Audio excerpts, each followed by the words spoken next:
bawasan ang kayabangan. Hindi niya namamalayan dahil pala sa kanyang kayabangan.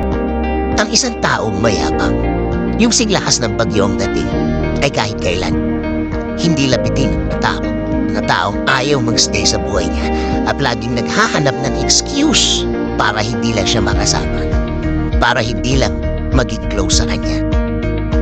Itong mga taong ito kasi ay mga taong kwento ng kwento na meron siya. Wala namang nagtatanong. O kaya kung yun ang subject, siya palagi ang panalo at hindi patatalo. Ang mga tao ito ang laging bibida sa mga kwentuhan. Sila palagi ang may record ng mga pinaka. Sila ang may hawak ng pinakamaganda, pinakamasaya, basta lahat ng pinaka-hawak nila.